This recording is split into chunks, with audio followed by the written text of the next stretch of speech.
ဒီနေ့28ရက်2လ2026ခုနှစ်ဟာ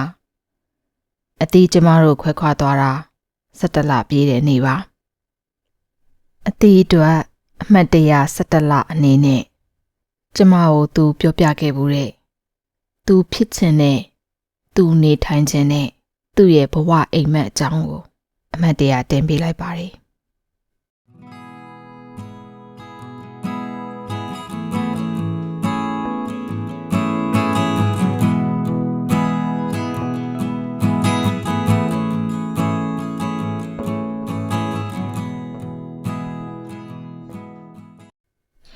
စိတ်ကူးပြောပြရမလားစိတ်ကူးကလေစိတ်ကူးရင်လို့ရှင်ဘယ်ဟာမှရင်တာမဟုတ်ဘူးဒီလားငါစာအုပ်ဆိုင်ပေါ့နော်စာအုပ်ရောင်းနေတာအဲဒီစာအုပ်ဆိုင်ကိုကျတော့ဝန်တန်းနဲ့ခန့်ထားခြင်းအိမ်ရှိမှာတိုက်လေးတစ်လုံးစောက်ပြီးတော့အိမ် important မှာစာအုပ်ဆိုင်လေးဖွင့်ပဲစာအုပ်ဆိုင်ကလည်းအဲ့လိုမျိုးပေါ့နော်အေးစစ်စစ်စူးစူးညံ့ညံ့တမ်းမရှိတဲ့စာအုပ်ဆိုင်လေးဖြစ်ရှင်နေပြီးရင်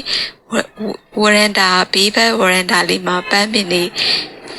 နဲ့ဝရန်တာလည်းတော်တော်ကြကြလောင်လောင်လေးဖြစ်ရမယ်ပေါ့နော်လူတွေပကြီးလာဆွဲရင်တော့မှပကြီးဆွဲလို့ရတဲ့အနေအထားမျိုးလေးပေါ့နော်အဲ့လိုပုံစံမျိုးပြီးကြလို့ရှိရင်အောက်ထပ်မှာပေါင်မုံရောင်းမယ်ရောင်းပြီးတော့အောက်ထက်ကပေါင်မုံဆိုင်ကပေါင်မုံဆိုင်နဲ့အတူတွဲပြီးတော့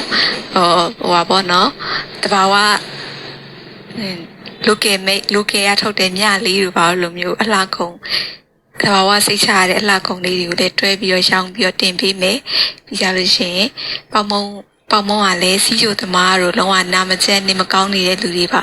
စလို့ရတဲ့ပုံစံမျိုးအစိတ်ချရတဲ့ပုံစံမျိုးပေါ့နော်ဖြော်ရည်တွေဆိုလို့ရှိရင်လည်းတဘာဝ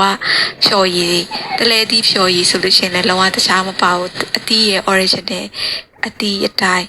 အုံသီးဆိုလို့ရှိရင်လည်းအုံရည်ပေါ့နော်အဲ့လိုမျိုးအုံရည်လိုမျိုးအစင်တဲ့လေဘာမှမရောမဆက်ပဲတောက်လို့ရတဲ့ဖြော်ရည်မျိုးတွေအကုန်တင်ပေးထားခြင်းနဲ့ပေါ့နော်အဲ့လိုပုံစံမျိုး